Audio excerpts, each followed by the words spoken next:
Vamos a la Biblia entonces, al libro de los Efesios, capítulo 6, versículo 12. Hoy voy a enseñarles acerca de lo que es la guerra espiritual. Díganlo, guerra espiritual. Efesios capítulo 6, el versículo 12 de su Biblia. Cuando esté conmigo ahí, díganme amén y comenzamos. ¿Listos? Amén. Dice la Biblia.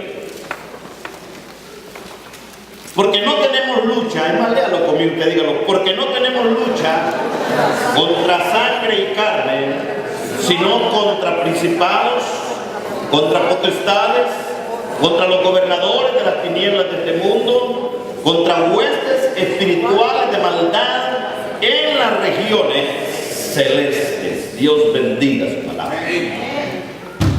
¿Por qué vamos a aprender de guerra espiritual? Porque actualmente y en los últimos años le hemos estado hablando a la iglesia solo de bendición. Le hemos estado hablando a la iglesia solo de que Dios es amor, Dios es amor, Dios es amor, la Biblia lo dice. Y es cierto, Dios es amor. Pero hay un enemigo que quiere también hacernos retroceder. Y nos quiere hacer volver al lugar de donde Dios nos rescató. Y tenemos que conocer las artimañas del enemigo. Porque el mayor empeño de Satanás es de mantener a la iglesia de Jesucristo en la ignorancia de lo que es esta lucha espiritual que día a día nosotros tenemos que librar. Y por eso es que el enemigo durante todas las generaciones ha usado la ignorancia como su arma más letal contra las generaciones de la iglesia de Jesucristo. Y entre menos usted conoce de Dios, menos bendición que alcanza.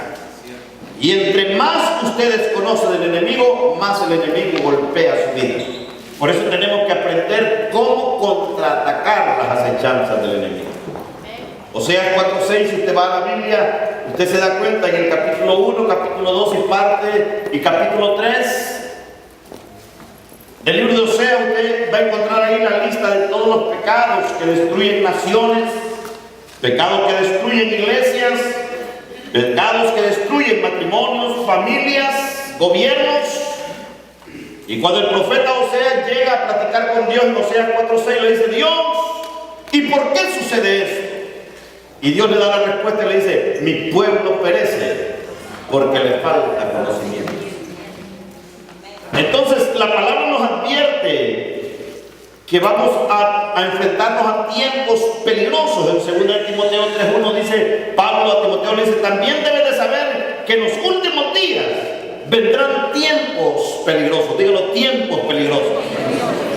Y cuando Pablo le está hablando a su hijo en la fe Timoteo acerca de tiempos peligrosos, no está refiriéndose a tiempos de violencia, que sí los estamos viviendo, sino que está hablando de tiempos peligrosos espirituales, donde nosotros podemos ver la proliferación, ¿verdad?, de siervos y siervas que comercializan con el evangelio. Profetas estomacales que le dicen: Dios me dio una palabra, dice el Señor que tiene 2 carros y me tienes que dar uno a mí. Siembra $1000 y el Señor te va a abrir una gran oportunidad. Mentiras del diablo. Las bendiciones de Dios no se venden. Son tiempos peligrosos, donde a través de la radio, de la televisión, usted escucha y dice: siembre y Dios le va a dar. No, si usted va a sembrar en radio y televisión, hágalo sin esperar nada a cambio. No le estoy diciendo que no siembre, pero si siembra, siémbrelo por gratitud. Pero no esté queriendo comprarle un milagro a Dios, porque Dios no es vende milagros. No dice la Biblia que demos no por necesidad ni con tristeza, sino con alegría. Nosotros, los verdaderos ministros del evangelio, tenemos que advertir a la iglesia de estos tiempos peligrosos, porque yo en lo personal he tenido que ministrar muchas personas frustradas y enojadas con Dios porque un día hicieron un pacto y nunca llegó el cumplimiento de la promesa y se enojan con Dios. Cuando no fue Dios el que habló, sino que el hombre. Entonces tenemos que tener mucho cuidado en eso. Esos son los tiempos peligrosos de los que Pablo hablaba a la iglesia. Nosotros hemos podido experimentar gente que hemos ministrado, de ministros desde el altar, que dice: vamos a ver cuánta fe tiene la iglesia,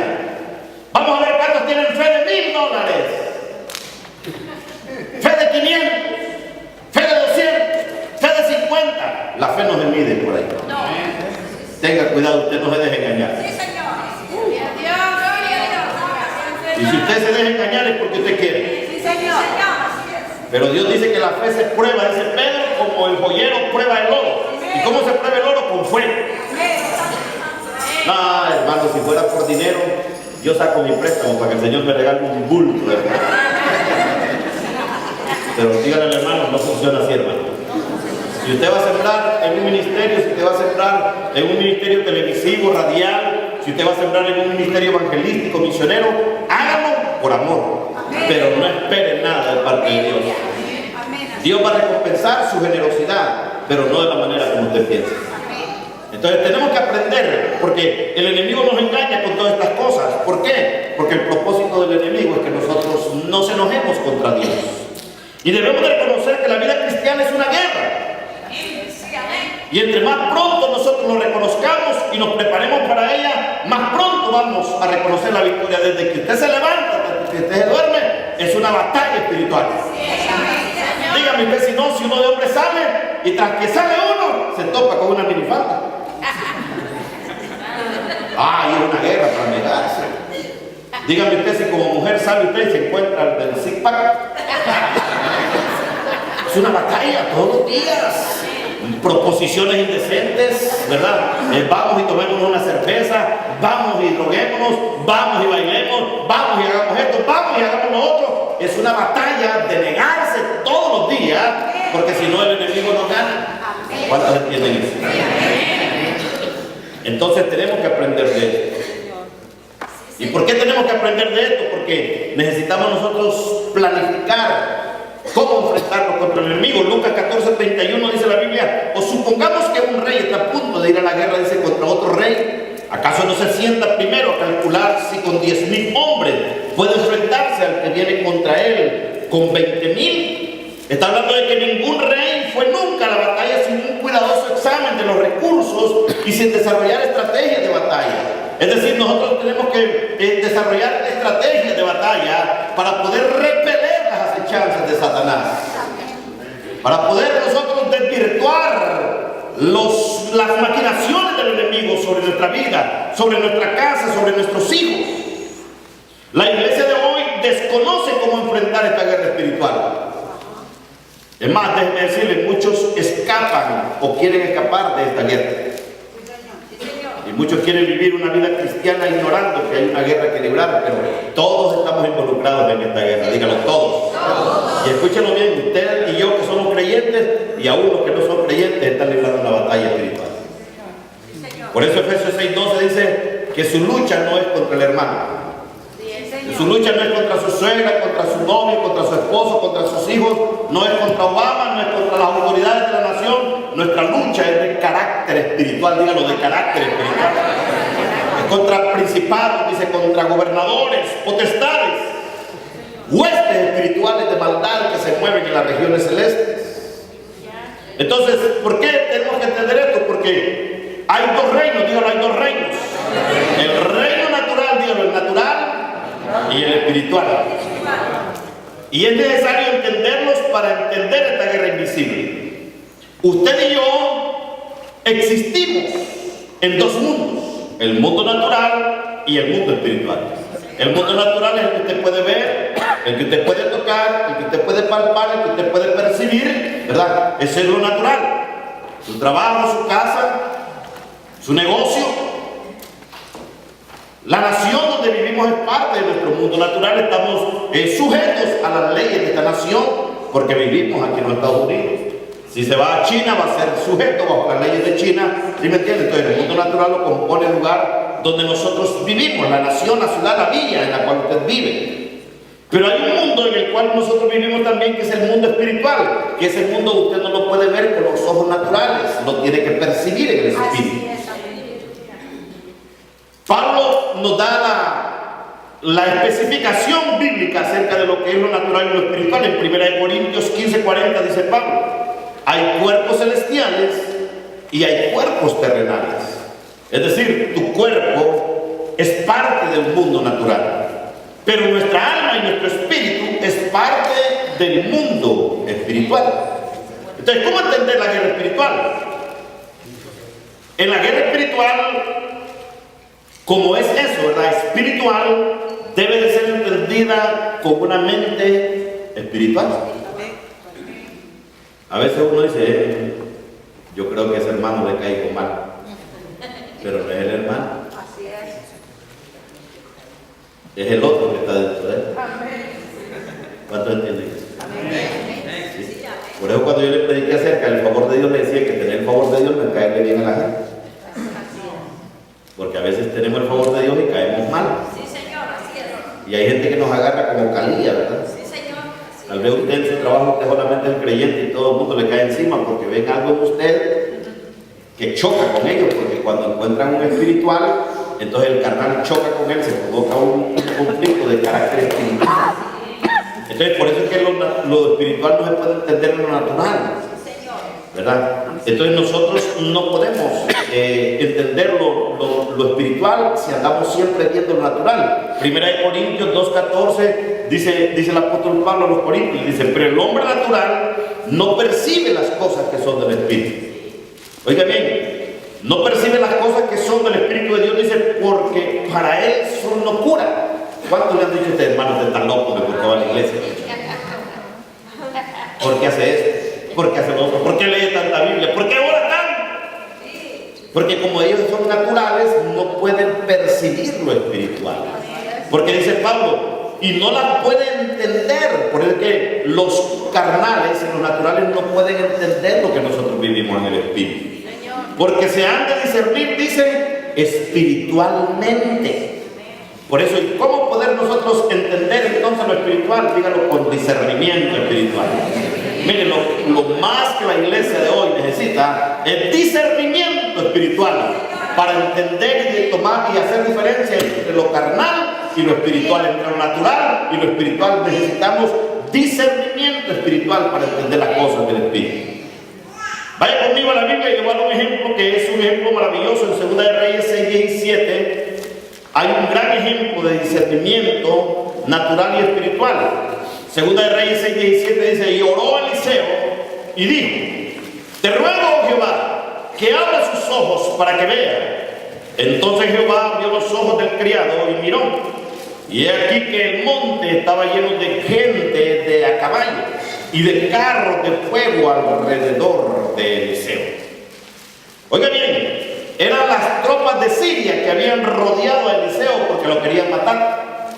Y Eliseo está dormido y Giesi, su criado, se despierta y mira aquella multitud de ejército sirio acechándolos.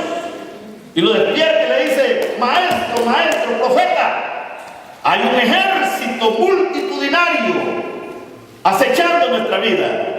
Y Eliseo le dice, no te preocupes, Giesi, son más los que están con nosotros que los que están con ellos.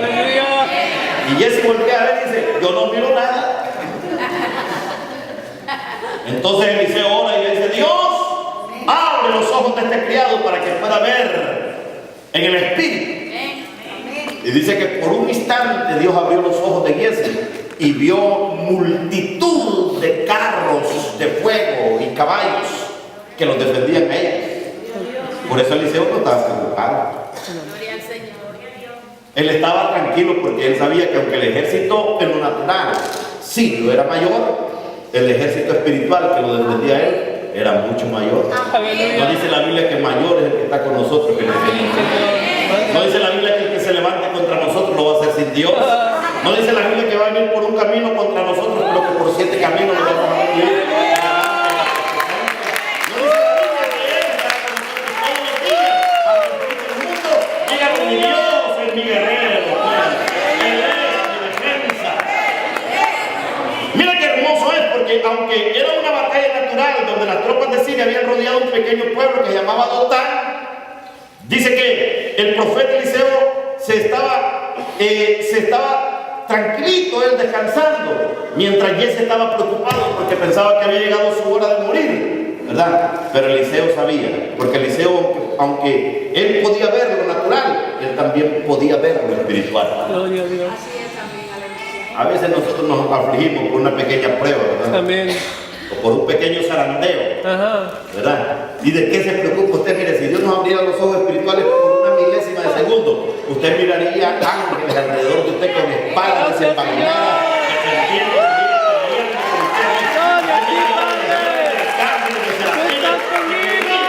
su vida, por eso lo que el mundo, amados hermanos, nos quiere hacer no nos tiene que preocupar, porque cuando usted es un verdadero hijo de Dios, Dios pelea por usted. La Biblia dice que Él guarda en completa paz aquel cuyo pensamiento en Él persevera, porque en Él ha confiado. Dice el Señor, yo soy escudo alrededor de los que me temen y los defiendo. Dice el Señor, yo soy torre fuerte, a mí corre el justo y lo voy a levantar, dice el Señor.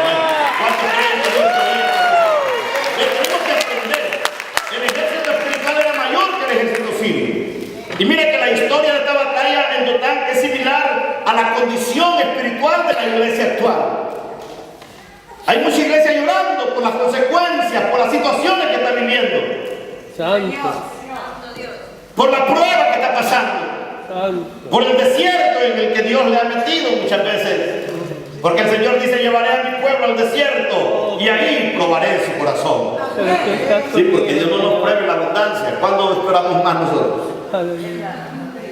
Cuando no hay, ¿verdad? Hermano. Cuando escasea el alimento, cuando escasea el trabajo, cuando escasea la salud, es cuando más oramos. Ahí perdemos las rodillas de bebé. Y comenzamos a echar callos en las rodillas. Cuando la situación es apremiante, es cuando más buscamos de Dios. Es cuando más nosotros nos santificamos, nos consagramos, cuando más leemos la Biblia. Pero mientras estamos en abundancia y lo tenemos todo, pareciera ser que metemos a Dios al garaje y nos olvidamos de Él. Pero déjeme decirle, no importa lo que usted esté pasando, hermano. No importa la evidencia en lo natural, no importa lo que usted esté percibiendo en lo físico, en el mundo natural, en lo espiritual. Hay alguien que pelea por usted. En lo espiritual hay alguien que está dispuesto nuevamente a levantarlo, a pelear por usted, a acercar su vida, a devolverle lo que el diablo le ha querido robar. Gracias, Señor. Entonces hay algunos como Eliseo que ven claramente dentro del reino espiritual. Pero hay mucha iglesia que está cegada y está viendo solamente lo que está delante de sus ojos. Está viendo nada más la consecuencia, el problema, la situación momentánea, pasajera. Está viendo nada más la opresión momentánea, el ataque del enemigo. ¿Y sabe por qué se desaniman? Porque no han aprendido cómo enfrentarse en la guerra espiritual. Y comenzamos a llorar. Comenzamos a apartarnos de Dios, a quejarnos de Dios, a decir, ¿y dónde está Dios? Me ha abandonado, se ha olvidado de mí. Pero mire, todos los seres humanos vivimos en un reino natural en este mundo. Y los reinos del mundo, lamentablemente, dice la Biblia, están bajo influencia del enemigo. Lo dice Mateo 4, 8 y 9. Cuando Jesús fue tentado, dice que otra vez, dice, hablando del enemigo, lo llevó el diablo a un monte muy alto y le mostró todos los reinos del mundo y la gloria de ellos, y le dijo, todo esto te daré si postrado me adorares. Y es cierto, Dios creó al hombre y le entregó la tierra como herencia. Pero el hombre, por su desobediencia, hablando de nuestro primer Adán, por su rebeldía contra Dios a través del pecado, entregó toda la posesión que Dios le había dado en manos del enemigo. Por eso cuando Jesús es confrontado con Pilato, Pilato le dice, tú eres rey de este mundo, dijo él, mi reino no es de este mundo. Mi reino es de allá arriba. Amén. También el mío. Y 1 Juan 5:19 nos recuerda que el mundo entero está bajo el control del maligno. Porque Él es el que gobierna en este mundo y nosotros la iglesia somos los que le arrebatamos adeptos al enemigo. Pero todo el mundo está influenciado por el mal. Todo el mundo está bajo la opresión del enemigo. Y así como hay reino espiritual, también hay dos reinos espirituales. Díganlo, dos reinos espirituales. Y quiero enseñarles esto, el reino de Satanás y el reino de Dios. Aleluya. Son espirituales. Jesús es Señor. Y cada ser humano, usted y yo, los que estamos aquí y los que no están aquí, son residentes de uno de estos dos reinos. O es de Dios o es del otro. Pero en este reino, en esta batalla espiritual, no hay creyentes, hombres o mujeres, que estén en un punto neutro. O vive para Dios o vive para el otro. Entonces el reino de Satanás, déjenme enseñar, el reino de Satanás consiste en Satanás como el líder, consiste en los demonios, en las potestades, los gobernadores de las tinieblas, y está compuesto también por los hombres y mujeres que le adoran aquí en la tierra. Porque así como habemos ministros de Dios, hay ministros de Satanás también. ¿Sabía usted que la primera iglesia satánica que existió fue fundada en San Francisco por el satanista Anthony LaVey? ¿Y sabía usted que hay hasta una Biblia satánica? Y por eso es que usted mira que existen brujos, santeros, agoreros, adivinos, pitonizos, medios, ocultistas, satanistas, todos esos son ministros de Satanás. Así como hay pastores, profetas, maestros, apóstoles, evangelistas, así Satanás también tiene sus ministros. Pero el reino de Dios consiste de Dios Padre, Jesucristo, el Hijo y el Espíritu Santo, seres espirituales llamados ángeles, y todos los hombres y mujeres que hemos decidido abandonar el bando del enemigo y enrolarnos en la fila del Evangelio de nuestro Señor Jesucristo. ¿Cuántos soldados de Jesucristo hay? Nosotros salimos de allá y nos enrolamos en el ejército de nuestro Señor Jesucristo. Amén. Y el reino de Dios, déjenme enseñarles que el reino de Dios no es una iglesia denominacional. Porque tenemos ese conflicto nosotros como seres humanos. Usted nunca me va a oír a mí hablar de religión aquí. Yo nunca digo somos estos, somos otros, somos hijos de Dios. Amén. Porque Jesucristo no vino a formar una denominación. No. Algunos dicen, nosotros somos la iglesia verdadera, usted es la falsa. Mentiras del diablo, hermano. Jesucristo vino y dijo, arrepiéntanse porque el reino de los cielos se acerca. Aleluya. Nosotros agarramos el cuerpo de Cristo y lo partimos en un millón de pedazos, y le pusimos nombres: pentecostales, presbiterianos, luteranos, católicos, adventistas, bautistas del norte, del sur, del este, del oeste, del noroeste. Hemos partido el nombre de Cristo en pedazos. Cristo vino nada más a establecer el reino de los cielos. Aleluya. Por eso a mí me gusta entrar en conflictos religiosos. No. Porque la religión no aprovecha en nada, la religión embrutece la mente del ser humano. Así es. La religión nos ciega. Ajá. Por eso es que tenemos que aprender a vivir conforme a los lineamientos y a los principios de Dios. Amén. Entonces el reino de Dios no es un grupo de iglesias tampoco. La Biblia nos habla de la verdadera iglesia, y la iglesia de nuestro Señor Jesucristo es usted y soy yo, los que hemos confesado a Jesús como nuestro Salvador. Amén. Los que vivimos conforme a su palabra, esos componemos la verdadera iglesia de nuestro Señor Jesucristo. Entonces en el tiempo presente, en el mundo natural, el reino de Dios existe en cada uno de nosotros. Usted es un embajador del reino de los cielos. Usted es una embajadora del reino de los cielos. Donde usted llega, pedacito del reino de los cielos llega con usted. Donde usted pone sus pies, la unción de Dios es establecida en este lugar. Amén. Porque usted declaró que su vida, todo su ser le pertenece a Jesús. Entonces usted representa a Jesús. Usted es un embajador del cielo. Amén. Amén. Entonces no estemos peleando nosotros por religiones. No. Amén. Cuando alguien pelea por religión, hermano, no ha nacido de nuevo. A mí no me gusta hablar de eso, ¿verdad? Sí enseño acerca de cuál es el verdadero evangelio, porque hay que enseñarlo. Pero a mí nunca me voy a ir diciendo que yo soy de esto, soy del otro. No olvides eso. No. Organización nada más. Ahora, ¿cómo es esta guerra invisible? La guerra espiritual invisible es una batalla que envuelve a todos los hombres y mujeres. ¿Alguien ha tenido problemas alguna vez en su vida aquí? ¿Alguien ha sido difamado, engañado, traicionado? ¿A alguien le ha levantado un chisme, una calumnia, una difamación? Amén. ¿Qué vida más alegre han tenido ustedes? A mí sí me han hecho paz. Mire, nosotros nos han querido botar del ministerio, no una vez, muchas veces. Y cada vez que sucede eso, lo único que yo le digo a mi esposa: take it easy.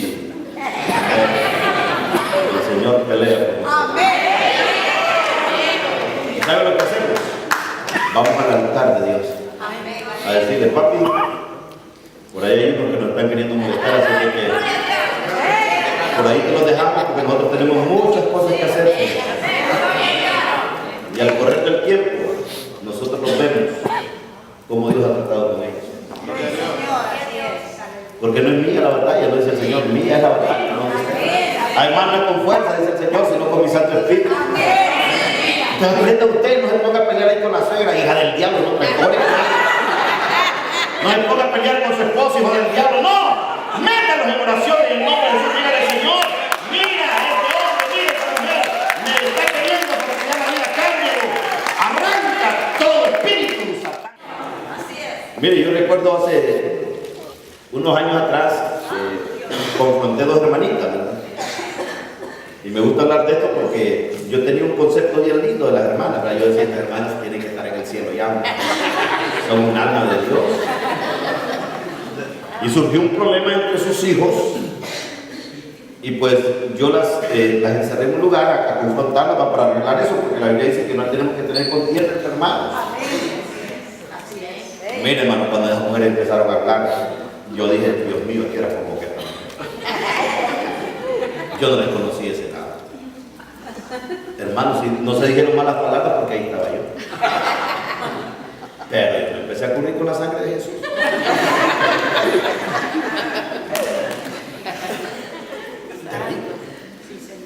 Porque a veces no entendemos nuestra lucha. Mire, por más que usted pelee, por más que usted grite, por más que usted haga, usted no va a poder nada en nada, no va a poder hacer nada en nadie. El único que cambia, restaura, vive, se llama Espíritu Santo de Dios. Por eso hay que ir delante de la presencia del Señor. Por eso Efesios dice que nuestra lucha no es contra sangre y carne. Dígalo, no es contra sangre y carne.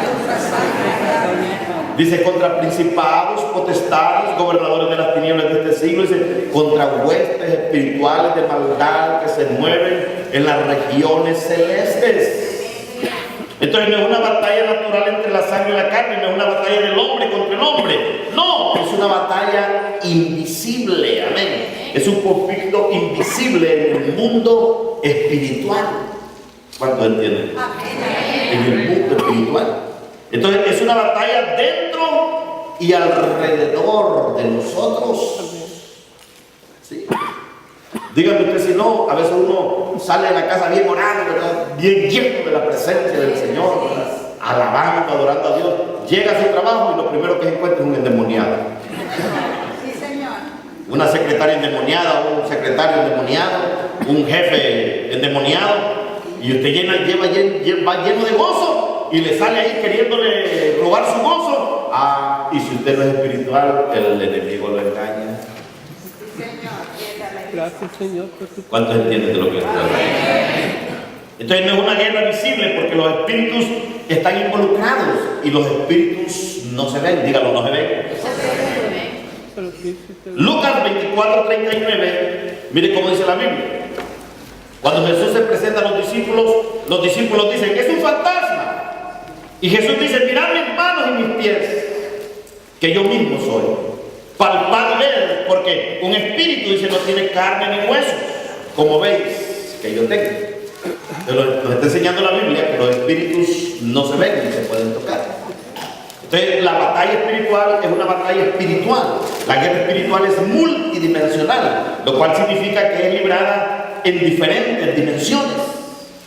A veces nosotros no entendemos esto porque estamos ignorantes de lo que tenemos que enfrentar. Amén. Una batalla social entre el creyente y el mundo. Vaya conmigo a la Biblia, Juan capítulo 15, del versículo 18 al 27. Oiga bien, una batalla entre el creyente y el mundo. ¿Por qué entre el creyente y el mundo? Porque usted y yo no tenemos un mundo solo de cristianos donde vivir. Qué lindo sería, ¿verdad?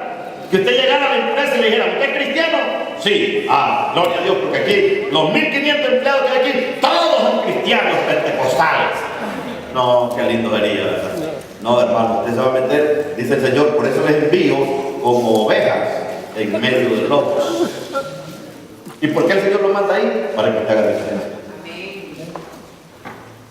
Para que usted pelee por esa gente. Mire cómo dice Juan capítulo 15, del 18 al 27, dice, si el mundo os aborrece, dice, saber que a mí me ha aborrecido, antes que a vosotros. Si fuerais del mundo, dice, el mundo amaría lo suyo, pero porque no soy del mundo, antes yo os elegí del mundo, por eso el mundo os aborrece. Acordaos, dice, de la palabra que yo os he dicho, el siervo no es mayor que su Señor. Si a mí me han perseguido, también a vosotros os perseguirán. Y si han guardado mi palabra, también guardarán la vuestra. Mas todo esto os harán por causa de mi nombre, porque no conocen al que me ha enviado. Si yo no hubiera venido, ni les hubiera hablado, no tendrían pecado, pero ahora no tienen excusa por su pecado. El que me aborrece a mí, también a mi Padre aborrece. Si yo no hubiese hecho entre ellos obras que ninguno otro ha hecho, no tendrían pecado, pero ahora han visto y han aborrecido a mí y a mi Padre. Pero esto es para que se cumpla la palabra que está escrita en su ley: sin causa me aborrecieron. Pero cuando venga el Consolador, a quien yo enviaré del Padre, el Espíritu de verdad, el cual procede del Padre, él dará testimonio acerca de mí. Y vosotros daréis testimonio también, porque habéis estado conmigo desde el principio. ¿Qué es lo que dice? Es una lucha constante contra el mundo. Dios queriéndolo bendecir y el mundo queriéndolo arrastrar a las cosas del mundo. Porque no hemos entendido la obra de Dios. Y por eso nosotros vemos ahora muchos creyentes que quieren ser creyentes, pero estando en el mundo al mismo tiempo. Vemos ahora muchos pseudo artistas o cantantes que dicen que ya aceptaron a Cristo, pero todavía están cantándole al mundo. No dice la Biblia: salir en medio de ellos y no los consintáis, y entonces yo recibiré a vosotros como hijos y seré para vosotros como padres. Amén, amén. Sí, Señor. Hermano, aquí no se puede compartir, o eso no es. Sí, Señor. Pero aquí no es afanajá. No se puede. Dígale, hermano, no se puede. Aquí o somos del Señor o somos del otro. Pero no hay tal de que estamos nosotros proclamando ser creyentes y estamos sirviéndole al otro. No, aquí se define, pues aquí no hay medias tintas, aquí no es. No pueden haber camaleones. ¿Sí me entienden? Entonces es una lucha. El creyente y el mundo. Nos definimos, el mundo nos quiere hacer participar de cosas, vivir cosas, enredarnos en cosas, pero nuestra posición es mantenernos agradando al Señor. Aleluya. Nuestra posición es vivir para Dios. Aleluya. Pastor, pero todo el mundo hace esto, hace lo otro. Pero usted no es todo el mundo. ¿No? Es un hijo de Dios. ¿Me entiende? ¿Cuántos pueden decir amén a eso? Es una guerra espiritual. Es una guerra de carácter espiritual. Aleluya. Es una batalla también entre la carne y el espíritu. Es decir, que estamos luchando nosotros en contra de las cosas carnales. Vaya conmigo, Gálatas capítulo 5, del versículo 16 al versículo 16 de su Biblia. Gálatas capítulo 5, del versículo 16 al 26 de la palabra. ¿Está conmigo ahí? Amén.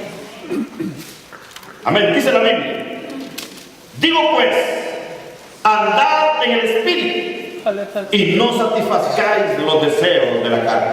¿Cuántos saben que la carne es corrupta? Amén. Oh, hermano, la carne te da y nunca está satisfecha. Nunca. ¿Sí? Oiga bien cómo dice: andad en el espíritu y si no satisfacáis los deseos de la carne.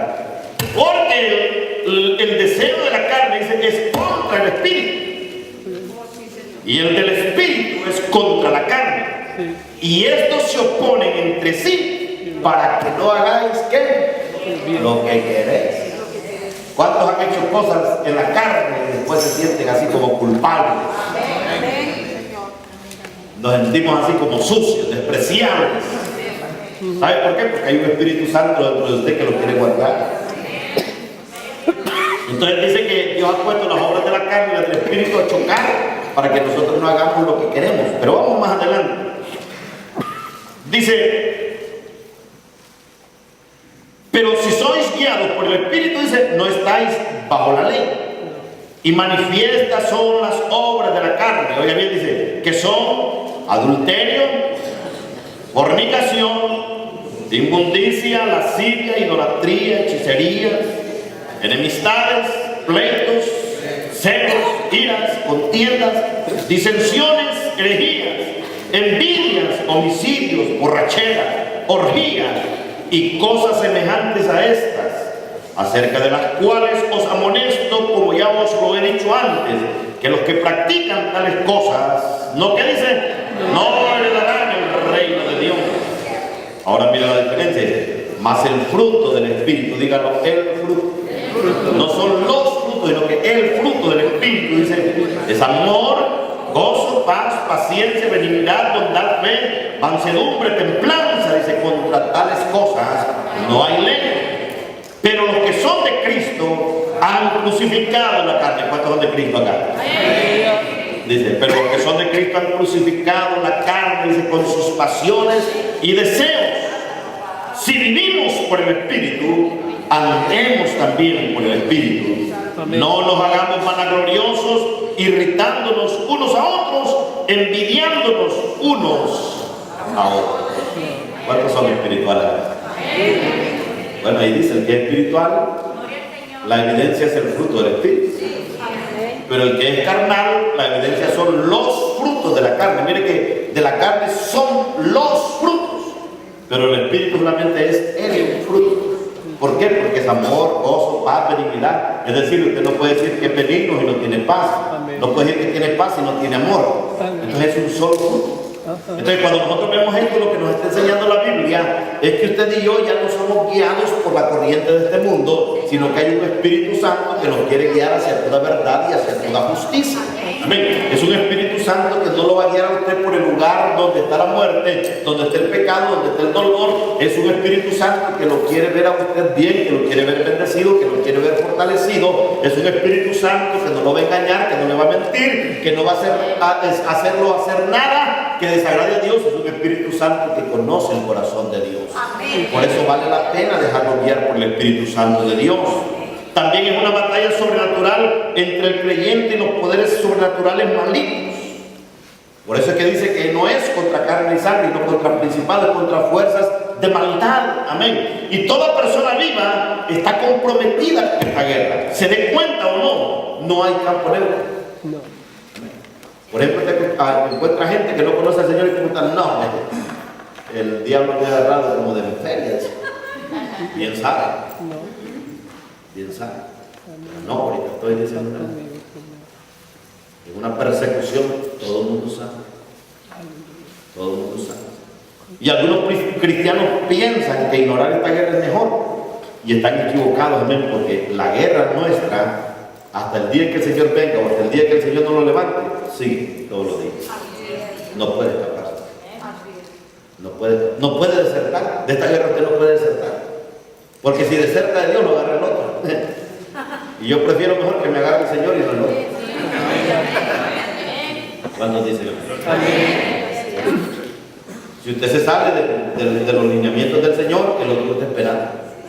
¿Qué le hacen a los desertores del ejército?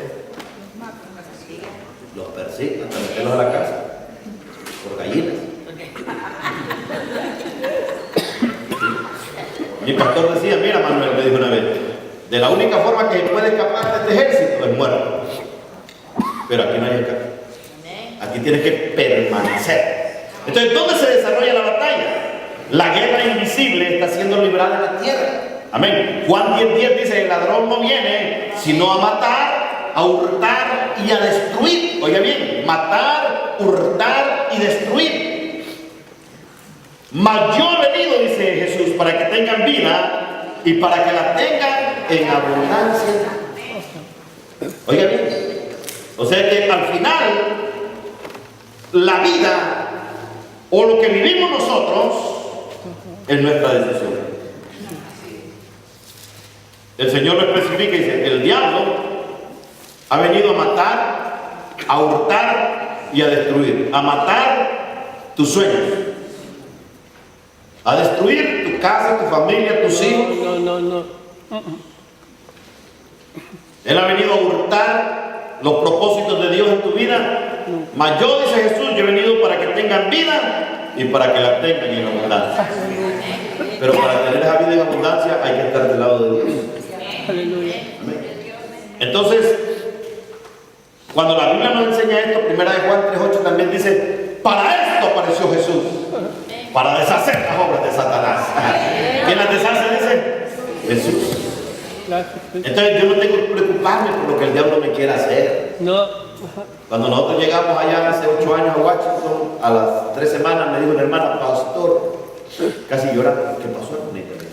Ya me di cuenta. ¿De qué?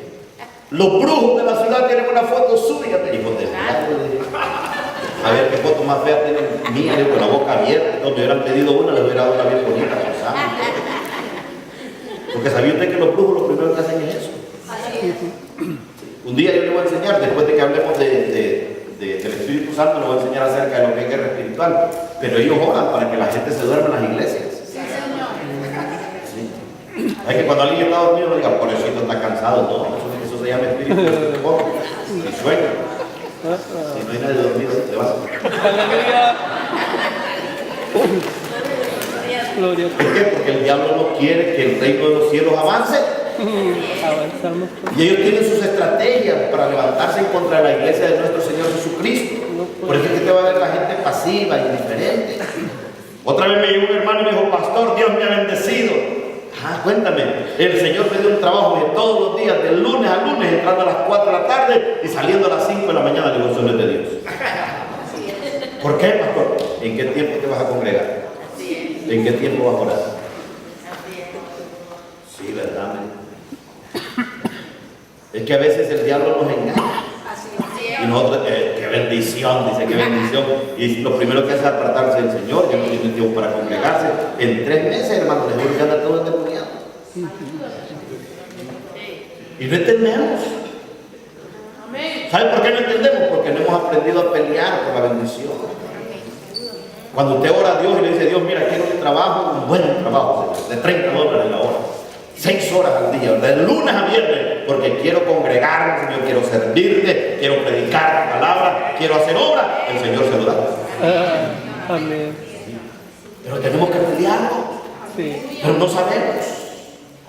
Porque nos han metido conceptos y pensamos que no tengo esto, no tengo lo otro, no puedo hacer esto, no puedo hacer lo otro. El Señor no es el dueño del oro de la carne. No es el rey de todas las tierras.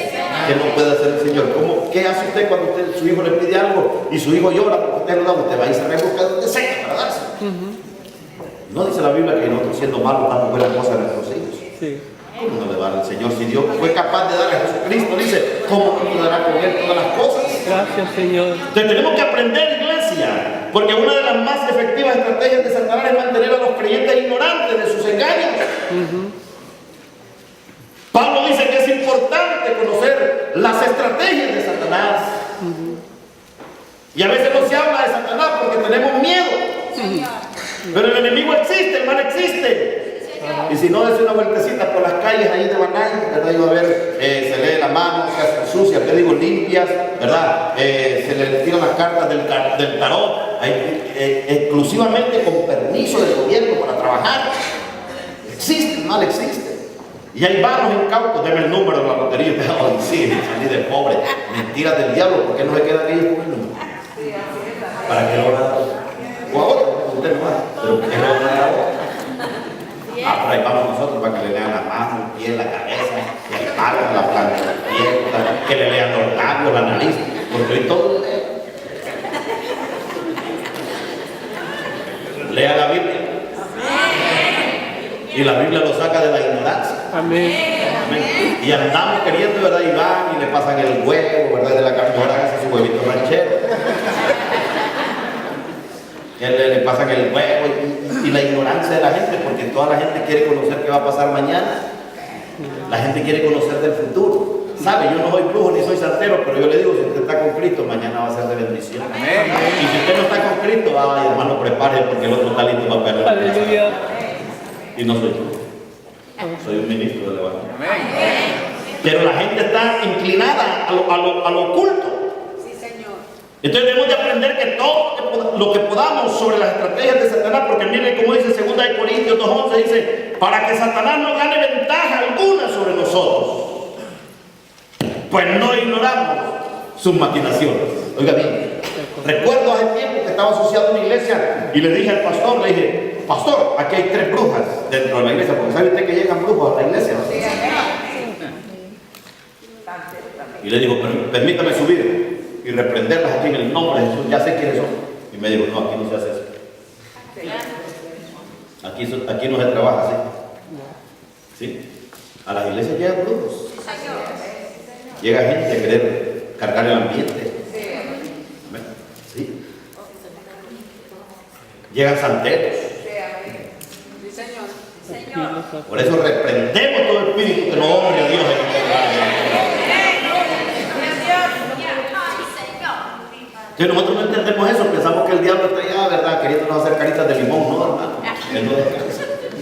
Él está empeñado en destruir la obra de Dios. Debemos de también entender las bases bíblicas de la victoria sobre Satanás y las fuerzas del mal. Tenemos que entender que nuestra victoria está garantizada en Cristo Jesús. Aleluya.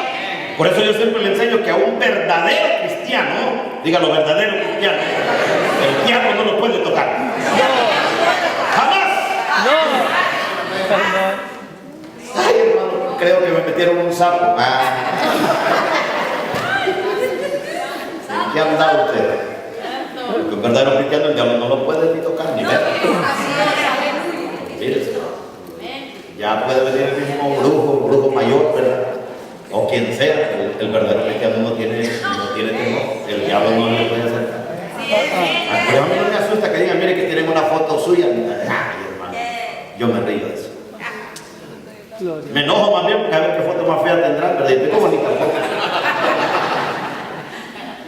¿Cuántos entienden eso? Por eso vivir en el Espíritu es garantía. Sí, Señor. Aleluya. Vivir en el Espíritu es seguridad, protección.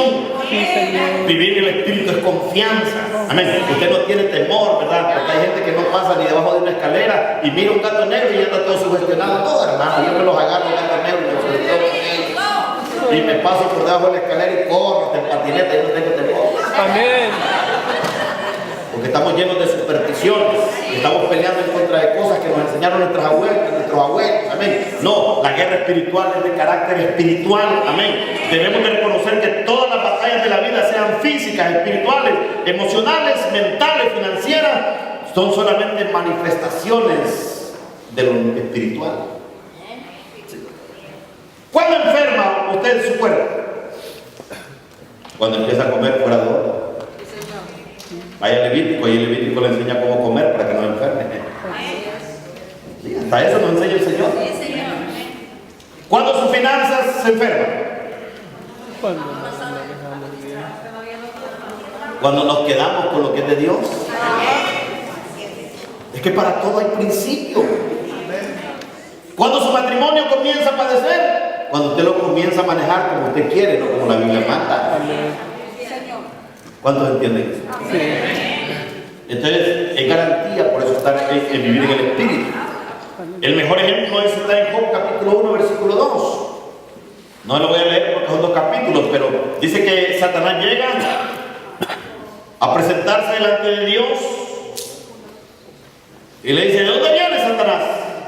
Y él dice, vengo de rodear la tierra, es decir, de dar un rayo por la tierra. Y no he encontrado nada bueno, porque el diablo es mentiroso, no quiere acusar. Y Dios le dice, ¿no has considerado a mi siervo Job? Varón temeroso, recto y amante de mí. Porque Dios lo conoce. Y Satanás dice, ¿y cómo no te va a temer? ¿Cómo no te va a adorar? Si el trabajo de sus manos ha bendecido y ha cercado todo lo que tiene. Oiga, ha cercado todo lo que tiene. Él lo vio cuando anduvo por la tierra, cuando no pudo tocar. ¿Sabe por qué? Porque Job era un hombre temeroso de Dios. Y ahí va, mira la artimaña de Satanás y le dice, tócale lo que tiene, vas a ver si no se queja. Y Dios le dice, bueno, te doy permiso. Porque el diablo no me puede tocar ni lo puede tocar a usted sin el permiso de Dios. Así es, amén. No le dijo Jesús a Pedro, pues, Pedro, Satanás te ha pedido para zarandearte. Me ha pedido permiso para zarandearte. Y yo le he dado permiso, pero voy a estar orando por ti para que tu fe no falle. Amén. Gracias, Señor. Y dice entonces que Satanás va y le quita todo lo que tiene. Y dice que Job se mantuvo su tierra. Mire, le quitó sus tierras primero. Le quitó todo su ganado, sus vacas, sus camellos, sus bueyes. Y para desgracia le dejó solo la mujer. Y le voy a explicar por qué digo esto. Porque después dice que la mujer le dijo, este es el Dios al que tú sirves. Maldícelo y muerte. Es lo que le dijo la mujer. Y Job le dijo, ¿acaso recibiremos el bien de Jehová y el mal no lo recibiremos? Jehová Dios dio y Jehová Dios quitó. sea el nombre de Jehová bendito. Y dice que vino sobre él una gran prueba. Cuando Job dice en los últimos capítulos, hasta que él oró por sus amigos que lo acusaban y le decían, mira, si estás así es porque algún pecado hay en ti. Porque la gente se dice, ¿verdad? Cuando mira a alguien mal, dice, a ver en qué anda. Mira a un cristiano prosperar y dice, ha de andar vendiendo droga. Porque somos envidiosos. ¿Cuántos envidiosos hay? Yo levanto mi mano. Que le saca uno de envidia, ¿sí, verdad? Y se lo pruebo fácil, ¿verdad? ¿Cuántos de ustedes se han tomado una foto alguna vez? Wow. Una selfie. Pero usted le enseña una foto en grupo y lo primero que usted hace es buscarse usted, a ver cómo sale. Y si usted sale mal, dice, esa foto no sirve. Pero si usted sale bien, aunque los otros hayan salido con la boca al revés, ¿verdad? Y con la nariz, con los ojos cerrados, usted dice, qué calidad de foto, ¿verdad? Porque somos egoístas. Sí. ¿Hay alguien así? Sí. ¿Verdad? Sí, lo primero que te hacen una foto grupal es buscarse usted, a usted no le interesa la tema. ¿Verdad? Que te va y dice, ¡ay, yo no parezco aquí! ¿Qué pasó? Bueno, de por ahí estás mal, a ver qué pecado tienes. Y Job contendió con Dios. Y en un momento Dios dice, ahora cállate, que yo te voy a hablar. Y le empezó a decir, Dios, ¿quién juntó las aguas? ¿Quién dividió el agua en la tierra? ¿Quién creó el sol, la luna? Y después Job dice que cayó postrado y le dijo, de oídas te había oído, mas ahora mis ojos. Pero ¿qué es lo que quiso hacer el diablo en el principio? Acusar. Porque el diablo quiere hacernos ver mal delante de Dios siempre. Y esa es una batalla espiritual. Por eso nosotros no debemos de darle lugar al diablo, darle motivo para que nos acuse delante de Dios, porque dice que Él es el acusador de nuestros hermanos. Mire, de mí pueden hablar y decir lo que quieran, pero yo sé cómo está mi condición delante de Dios. El asunto es que digan cosas de mí y que haya cola que me pisen. Allá hay problemas. Ahora entiende cómo es la guerra espiritual. El diablo le va a levantar falso, el diablo le va a levantar calumnias, el diablo le va a levantar difamaciones. Pero si usted está recto delante de Dios, el diablo puede decir y vociferar lo que usted quiera, pero Dios conoce su condición. Amén. Ahora, pero si hay cola que le pisen, hermano, tiene que correr al altar a arrepentirse en el nombre de Dios. Sí. Eso es guerra espiritual. Entonces esto, el mundo ha tratado de corregir los males de este mundo mediante la educación, legislación y un ambiente mejorado. Mi esposa predicaba a las mujeres y les decía, mujeres, Dios no quiere poner un parcho en tu vida. Dios quiere hacerte de nuevo. ¿Verdad? Porque es feo, ¿verdad? Un pantalón nuevo con un parcho viejo, ¿verdad? Qué feo se ve. No, Dios no parcha tu vida. Dios no quiere ponerte un parcho en tu corazón, en tu carácter. No, Dios te hace nuevecito desde la cabeza. Gracias, Señor. Entonces, ¿por qué? Porque el mundo te quiere cambiar de afuera hacia adentro. No, Dios primero te cambia adentro y después evidencias afuera el cambio que Dios hizo adentro. Entonces, esto no ha funcionado porque los males visibles de este mundo son el resultado de una causa espiritual y subyacente. Es decir, todo este mundo vive lo que vive porque le han dado la espalda a Dios. Porque corren tras los deleites de la carne. Pero si nosotros, hermanos, como iglesia nos postramos, nos santificamos, nos consagramos a Dios, nuestra familia cambia. Y si nuestra familia cambia, esta ciudad cambia. Y si esta ciudad cambia, cambia este condado, amén. Cambia todo este estado, amén. Porque lo que Dios está necesitando nada más es alguien que sea espiritual para hacer cosas en el reino de los cielos. Entonces, ¿a qué reino perteneces? ¿Perteneces al reino de Dios o perteneces al reino de Dios? Allí es donde la Biblia dice, por su fruto le conoceréis. La gente ha entendido mal que por su fruto, que tiene 1000 personas. No, eso no es fruto. Eso es fuerte ejemplo. Fruto es lo que usted produce de adentro hacia afuera. Si usted por dentro está lleno de Dios, rebalsado de Dios, si usted está saciado de Dios, la consecuencia va a ser el fruto del Espíritu Santo. Amén. Pero si usted está lleno del mundo, las consecuencias van a ser el fruto de la carne.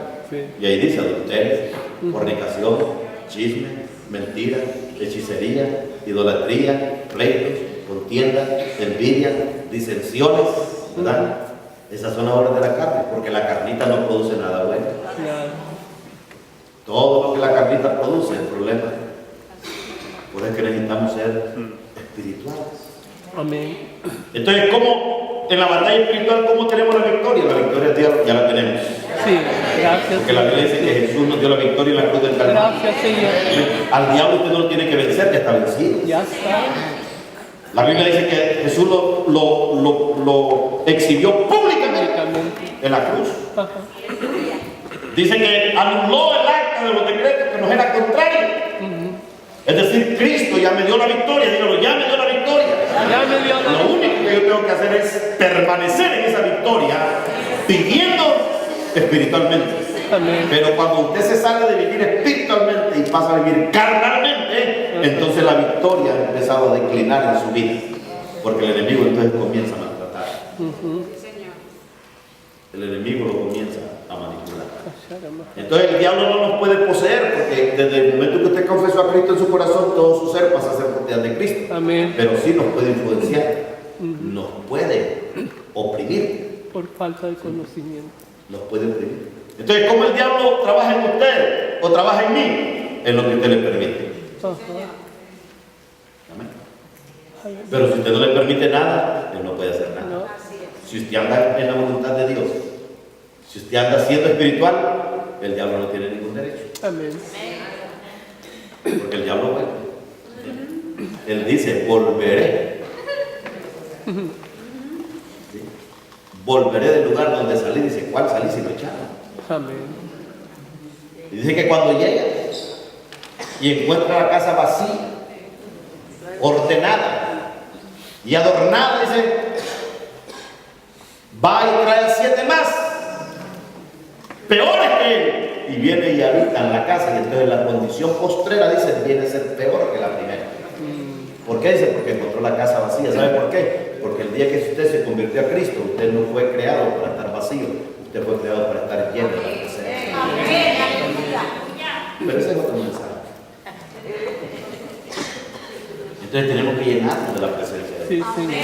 Entonces todos los días usted va a enfrentarse, va a batallar. Y si le apareció por ahí el compañero de trabajo endemoniado, tranquilo, déjelo tranquilo, o lo lleve al altar. Ajá. No se ponga a pelear y dígale, no, que mire, que es cristiano, del día, no, tranquilo, Maguiber. Solo dígale, ya te voy a poner en el altar. Yo tuve un hombre que los primeros años que me moví de aquí me estuvo mandando mensajes por correo obscenos. Y yo sabía quién era. Yo sé quién es. Y lo dejé como 3 o 4 mensajes. En el quinto le puse, mira, no sé quién eres, pero ahorita al apagar la computadora te presento delante del altar de Dios. Nunca más me volví a enviar, porque yo sabía que era un hombre de Dios también. Nunca más me volví a enviar. Y lo puse delante de la presencia de Dios. ¿Por qué? Porque yo tengo que pelear por mí. Aleluya. Mi posición es mantenerme como un hijo de Dios. Aleluya. Mientras usted mantenga como un hijo de Dios, usted goza de la cobertura de Dios, Sí. de la defensa de Dios. Sálgase y entonces el otro está listo para matar. Amén. Colóquese de pie, vamos a orar. Súbala la voz.